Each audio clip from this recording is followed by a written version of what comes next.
सर्वांना जय भीम करतो। आता सांगितल्याप्रमाणे कुठलाही राजकीय अजेंडा न ठेवता आजची मीटिंग कॉल करण्यात आली। राजकारणावरती चर्चा नाही तर आपल्या अस्तित्वावरती घाला घालण्यासाठी जे इम्प्रुव्हमेंट ट्रस्ट आहे, ज्याची स्थापना बाबासाहेबांनी केली होती 1944 साली, आणि स्वतः बाबासाहेब संस्थापक अध्यक्ष महापरिनिर्वाण दिनापर्यंत असा ट्रस्ट काढण्याचा उद्देश, अनेक उद्देश होते।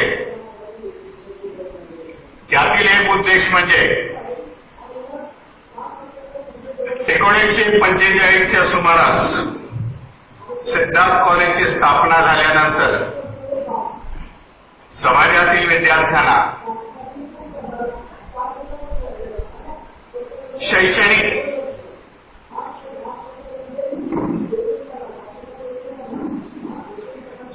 शिक्षण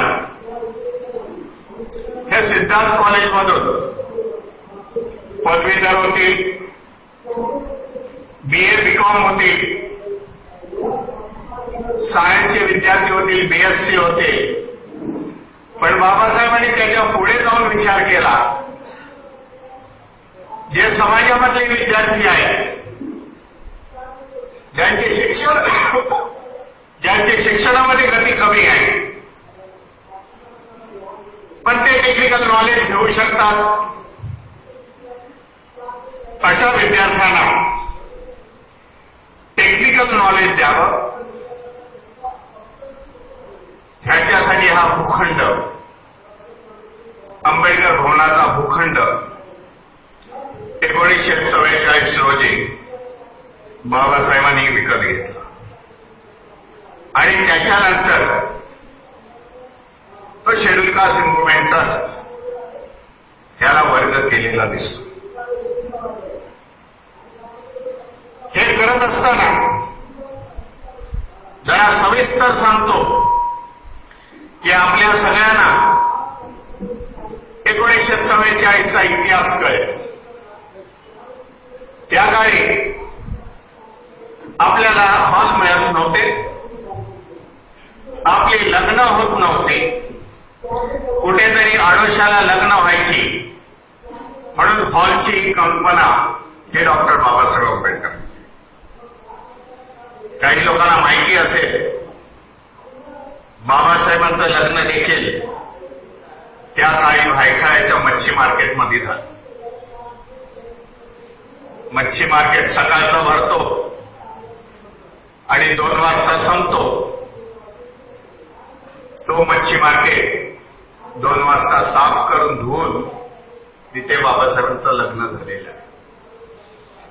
म्हणून बाबासाहेबांनी विचार केला, ह्या आंबेडकर भवनामध्ये, या भूखंडामध्ये एखादं टेक्निकल कॉलेज आणि समाजासाठी हॉल असावा, आणि ती संकल्पना त्यांनी तडीस नेण्यासाठी त्यांनी इमारत फंड नावाचा एक फंड तयार केला। इमारत फंडातून काही पैसे जमले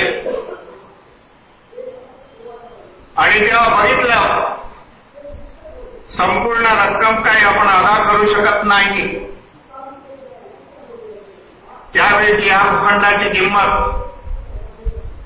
34,000 आणि काही रुपये होते। तेवढे पैसे जमले नाहीत। त्यामुळे बाबासाहेबांनी हिंदू कॉलनीमधली आपली दुसरी इमारत 1944 साली विकलेली आहे। हा इतिहास बऱ्याच लोकांना आज माहिती नाही, आणि ती विकल्यानंतर हा मोहनदास आणि माधवदास, गोकुलदास आणि माधवदास ह्या ज्या नावाचे हे रोड आहेत, हा त्यांचा भूखंड होता आणि हा त्यांचा भूखंड त्यांनी विकत घेतलेला. आपली जागा मोठी होती. 1960च्या काळामध्ये हा मातुका गुप्ता असो, ती जागा देखील आपली होती. परंतु त्यावेळेच्या ट्रस्टीने जी ऍक्विजिशन मध्ये आली होती, पूर्णतः पैसे भरलेले नाही. त्या जागेचे 1960च्या दरम्यान काही 35,000 रुपये आपल्याला भरण्याची आवश्यकता होती ट्रस्टला, परंतु त्याचे आपण 15,000च मुंबई कलेक्टरला आपण भरलेले आहेत. हा प्लॉट नंबर 17, तो प्लॉट नंबर 16 आणि 15 असे प्लॉट नंबर आहेत, बी आणि सी. हा ए, बी आणि सी. म्हणून त्या प्लॉटवरती देखील आज सरकार दप्तरी schedule caste improvement trust partially owner, partly owner अशी नोंद झाली. बाबासाहेबांच्या नंतर या ट्रस्टची वाताहत झाली. कोणी लक्ष दिलेलं नाही आणि आलेल्या ट्रस्टीने हे स्वतःचं उत्पन्नाचं साधन म्हणून हे बनवलेलं आहे. एवढी मोठी जागा, पण बाबासाहेबांनी या ट्रस्ट देखील येत असताना, त्याची नियमावली लिहित असताना बऱ्याचशा संकल्पना अशा लिहून काढलेल्या आहेत. आजही त्या संकल्पना माझ्याकडे त्याची ओरिजिनल पुस्तिका आहे. कोणाला वाटत असेल चेक करायचं तर धर्मदाय आयुक्ताकडे आजही पीपल शेड्यूल कास्ट इम्प्रुव्हमेंट ट्रस्टच्या नावाने त्या संकल्पना दिसते. एवढी मोठी दूरदृष्टी दाखवणारे बाबासाहेब, पण त्यांच्या नंतरचे आलेले जे ट्रस्टी होते ते कुछ कामी ठरले. हा प्रकार 90 पर्यंत चालला. त्या काळी आरजी खरात होते, पीटी बोराळे होते. त्यावेळेचे ट्रस्टी सांगतायत भैयासाहेब देखील ते ट्रस्टी होते, पण मी त्यांचा दावा खोडून काढला की भैयासाहेबांना ह्या ट्रस्टीवरती ट्रस्टीने कधीच ट्रस्टी म्हणून घेतलेलं नाही. पण एक खोटा प्रचार म्हणून भैयासाहेबांचं नाव गौरण्यात आलं. काय खरं काय खोटं त्याची देखील कागदपत्र धर्मदाय आयुक्ताकडे आजही उपलब्ध आहेत. असा हा ट्रस्ट 90 पर्यंत कसा तरी खेचला आणि 89ला मी हा बुद्धभूषण प्रिंटिंग प्रेस चालू करण्यात आला आणि त्याची देखभाल आणि प्रिंटिंग मी चालू केली. हा सगळा सविस्तर इतिहास आहे. आणि 89 नंतर या प्रेसमध्ये मी छपाई सुरुवात केली.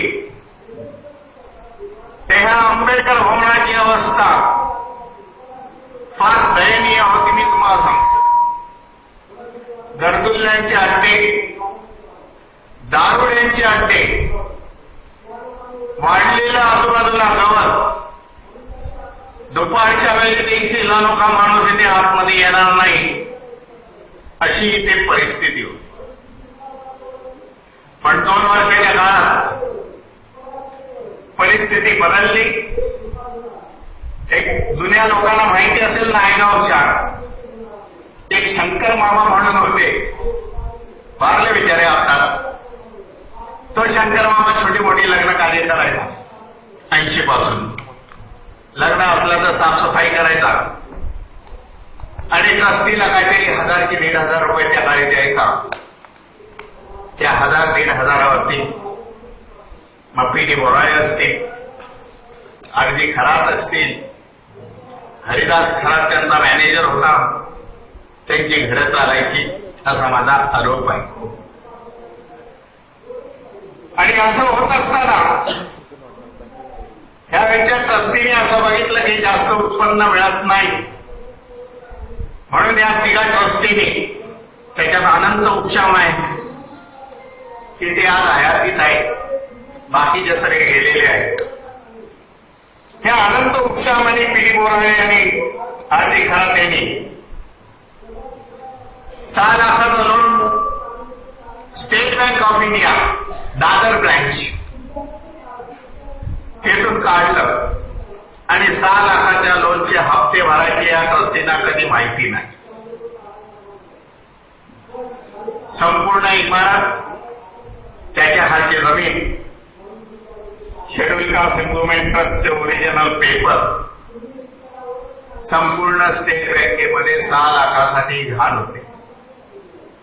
ही या ट्रस्टींची अक्कल 90ला देखील बाजारभावाप्रमाणे काही करोडीची असलेली ही जमीन 6 लाखाला यांनी घाण ठेवली. 95ला नोटीस आली, 93ला नोटीस आली 3 वर्षांनी. स्टेट बँकेचे काही अधिकारी माझ्याकडे आले तिथे. स्टेट बँकेचं मी संपूर्ण काम बघत होतो. स्टेट बँकेची स्टेशनरी मी त्या काळी छापत होतो, तेव्हा त्यांनी बोलून घेतलं आणि ते अचानक माझ्याकडे आले. एकदम नोटीस घेऊन आले.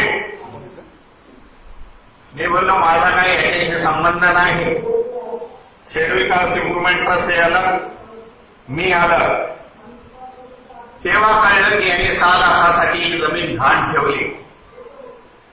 त्यांना थातून मातून गप्पा मारल्या. ट्रस्टीना हे सगळं कळवलं. ट्रस्टीने हात वर केले आणि मला पाठवतं 1 महिन्यासाठी ट्रस्टी म्हणजे पीडी बोराळेपासून सगळे पळून गेले.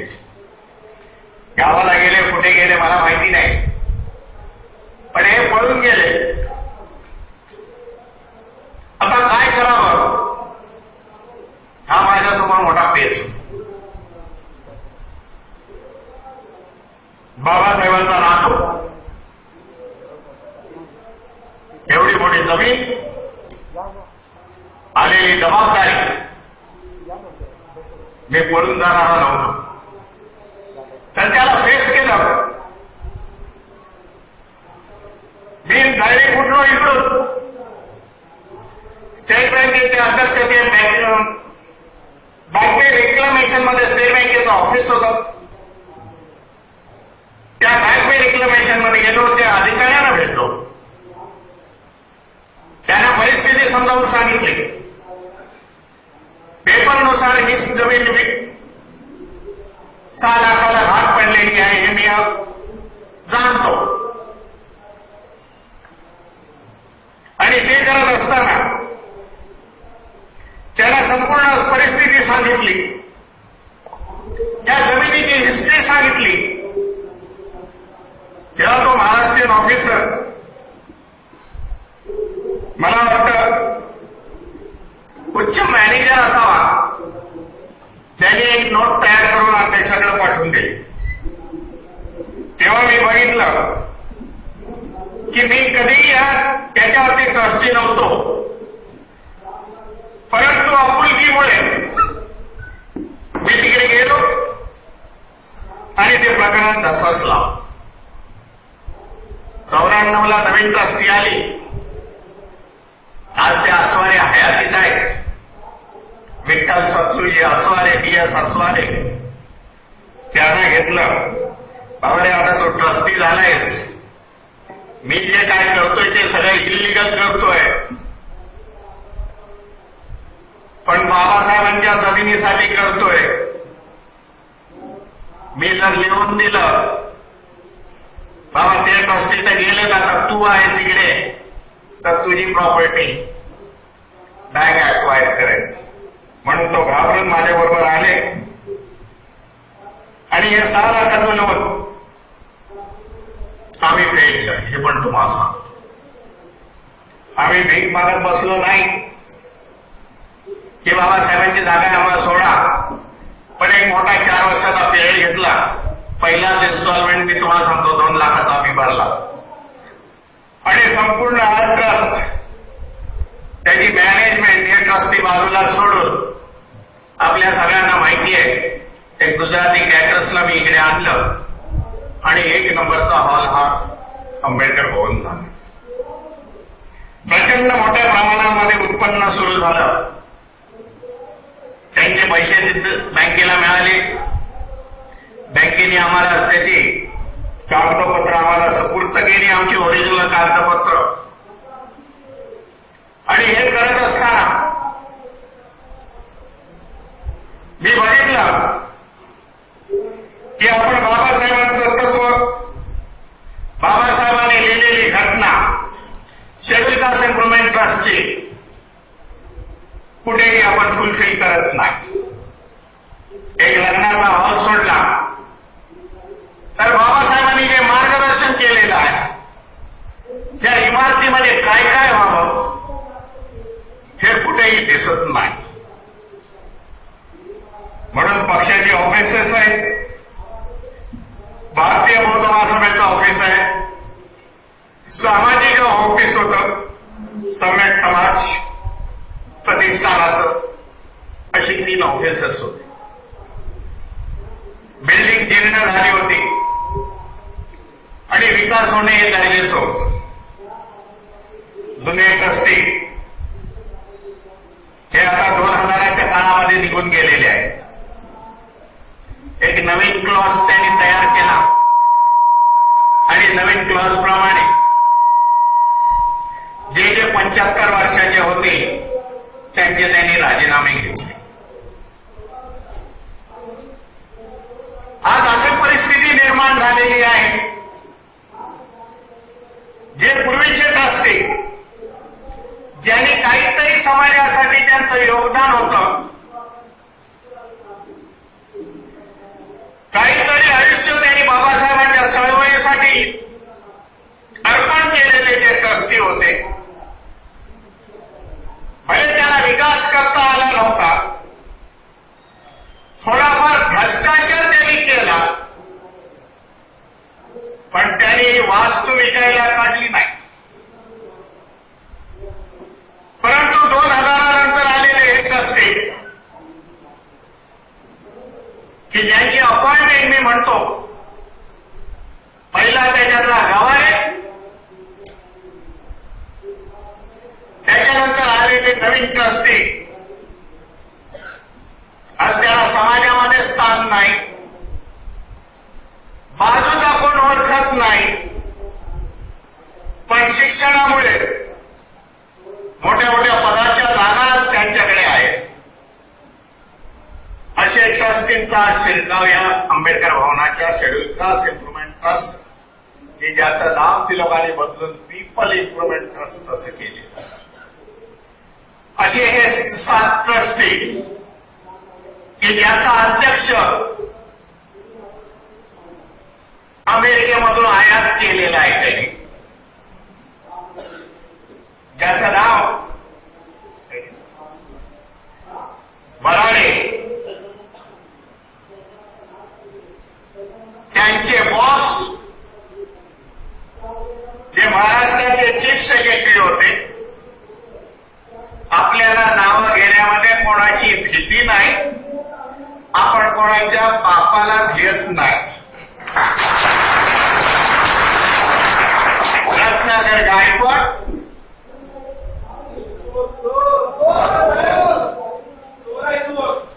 ते अध्यक्ष काही काळ होते, परंतु या आयएस अधिकाऱ्याला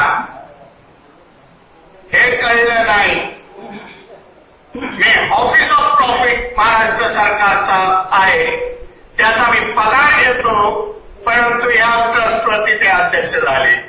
त्यांची चूक मी दाखवून दिली, कधीतरी अडचणीत या म्हणून आज राजीनामा दिला. आज ते त्या ट्रस्टीचे कंट्रोलिंग झालेले आहे.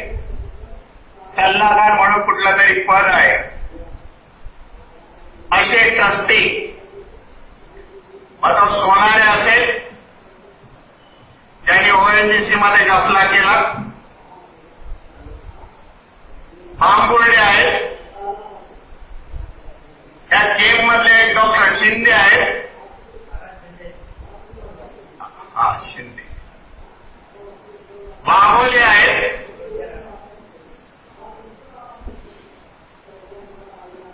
अजून एक दोन नावं आहेत की ज्यांचं काही कॉन्ट्रिब्युशन नाही आंबेडकर चळवळीमध्ये, ज्यांना काही अधिकार नाही, आजही त्यांचे चेंज रिपोर्ट पास झालेले नाही. माझा सवाल त्यांना हे आहे, आज तुम्ही हा सौदा करणारे तुम्ही कोण? तुम्हाला काय अधिकार आहे? जे जे ऑफिसेस आज आंबेडकर भवनामध्ये आहे त्यांच्याशी विचार विनिमय केलाय काय? तुम्ही लादणारे कोण? हे बोर्ड लावणारे तुम्ही कोण आहात?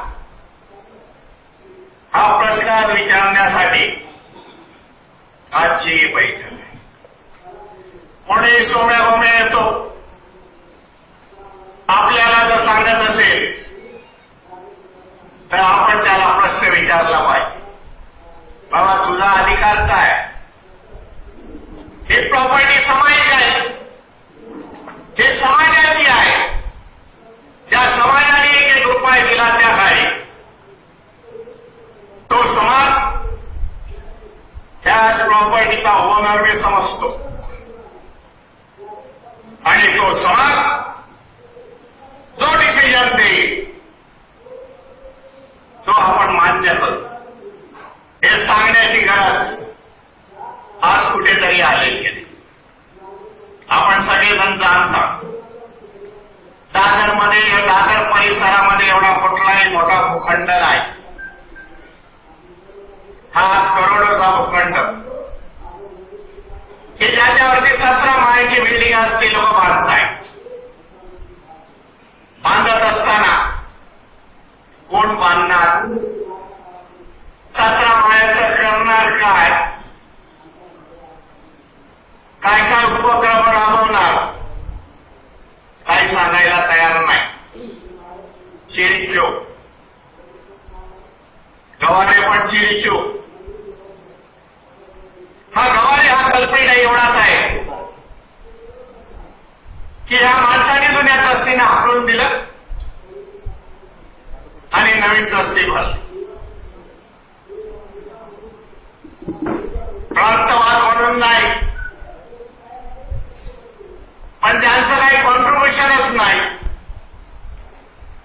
ते आज ट्रस्टी होऊ शकत नाही.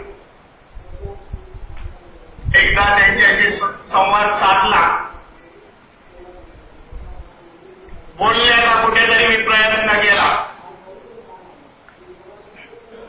7 ट्रस्टी होते. मी लिखित अर्ज दिला, तुमच्याशी मला चर्चा करायची आहे. चर्चा करायला घाबरलं. मी बोललो तुम्ही 7 मी 1. चर्चा करू, कायद्यावरती बोलू, सामाजिक प्रश्नावरती बोलू, आंबेडकर भवनाच्या विकासावरती बोलू, काय माहिती आहे, काय तुम्हाला इतिहास माहिती आहे याच्यावरती चर्चा करू. बेटे घाबरले, फेस करू शकत नाही मला ते. पुरी हिस्ट्री भूगोल माझ्याकडे आहे, तोंडपाठ आहे. तेव्हा मी त्याला बोललो, बाबा रे, लोकांनी 1 रुपया दिला 1944 पासून 50 पर्यंत.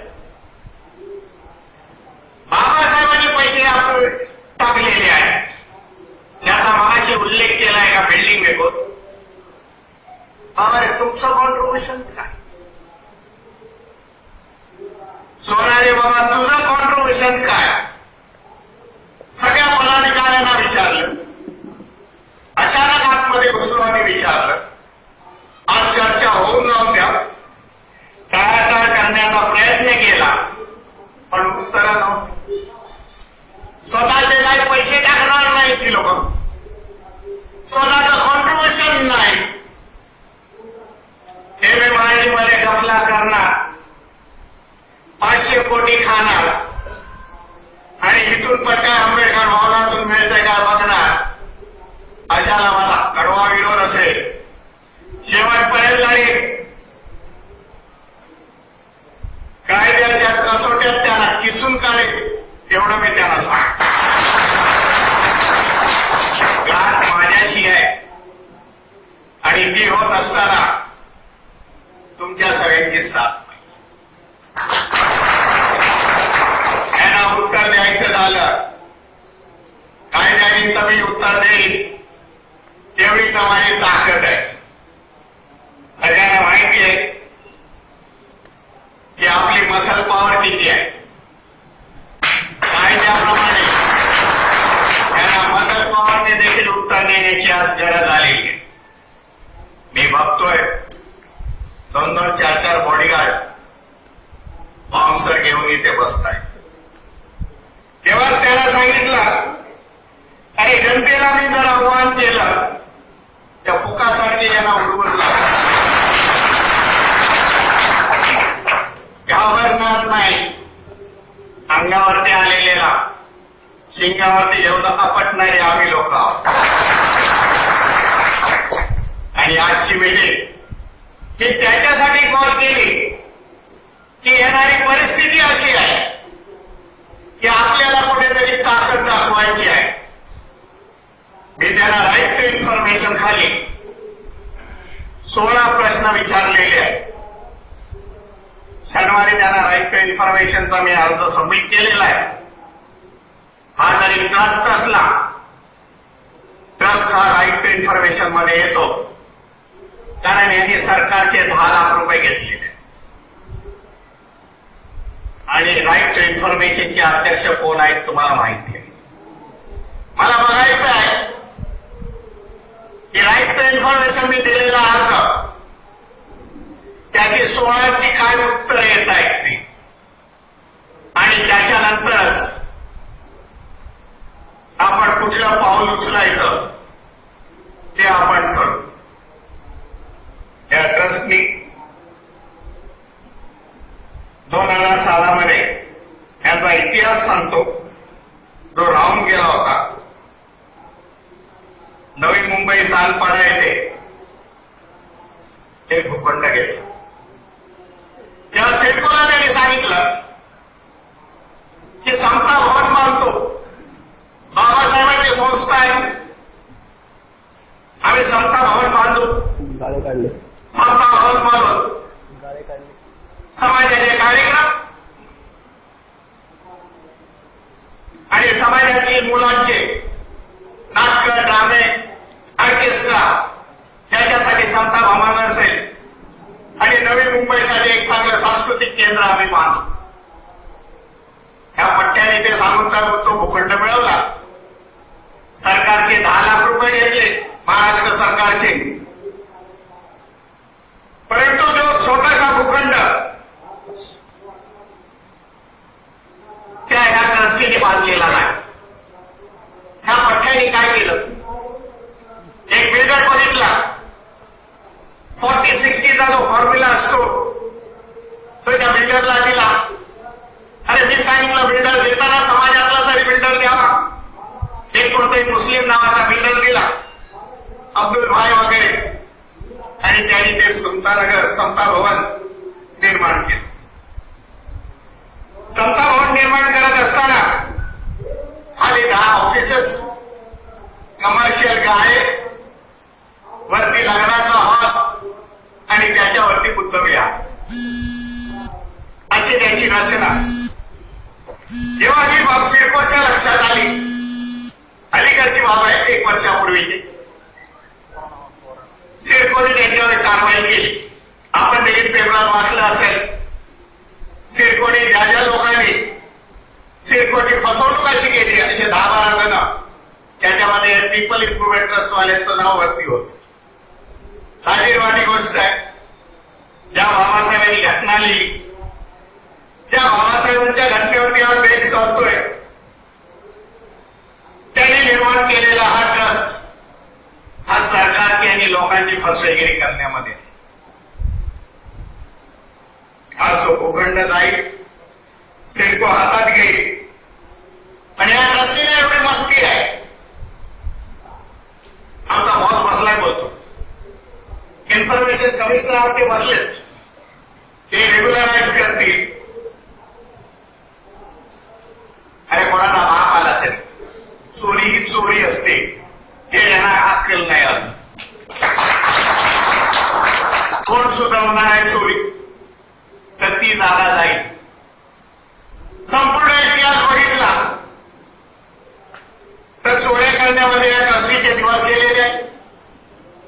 आणि हा होणारा विकास हा देखील त्याचं एक हे. त्याचा उल्लेख मगाशी केला यांचा अध्यक्ष वराडे. मला अजून डिटेल इन्फॉर्मेशन आलेलं नाही, पण ऐक्यू बातमीमध्ये तुम्हाला सांगतो, अमेरिकेमध्ये काहीतरी फ्रॉड करून हा इथे पळालेला माणूस आहे. अशा माणसाला ट्रस्टचं अध्यक्षपद जातं. थोड्या दिवसात अमेरिकेमधून सगळी कागदपत्र येतील, हे पण तुम्हाला सांगतो. पुढच्या मिटिंगला मी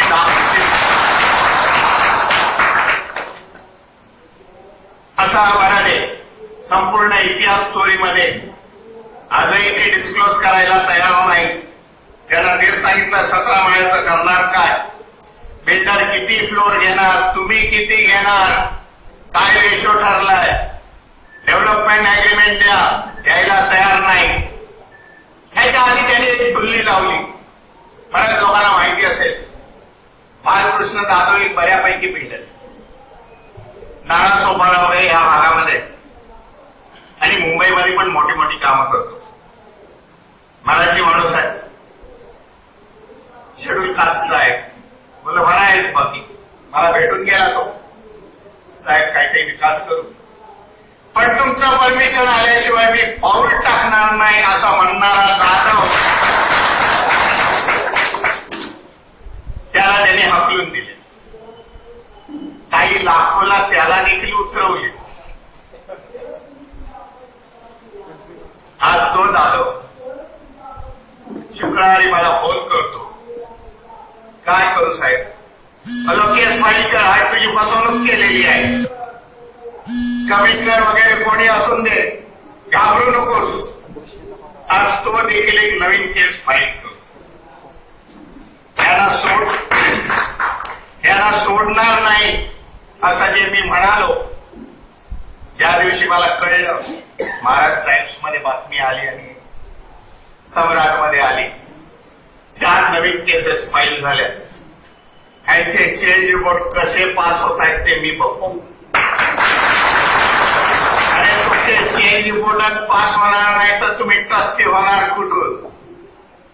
घसटवून टाकीन 15-20 वर्ष तेव्हा निघून जाल. म्हणून एका मोठ्या लढ्याला तुम्ही तयार व्हा. तेवढी ताकद ठेवा. या मुंबईमध्ये आंबेडकर भवन अस्तित्व आहे. देशामध्ये नाही तर जगामध्ये या आंबेडकर भवनाचं नाव गेलेलं आहे. हेतून आपली मुवमेंट चालते. हेतून आपल्या धार्मिक संस्था भारतीय बौद्ध महासभा इथून चालते. आणि त्याच्यावरती हे घाला घालायला बसलेले लोक, हे आपल्यावरती घाला घालण्यापेक्षा आपणच त्यांना संपवलेलं बरं. म्हणून आपली साथ पाहिजे. पुढे एकदा मीटिंगचा कॉल करू.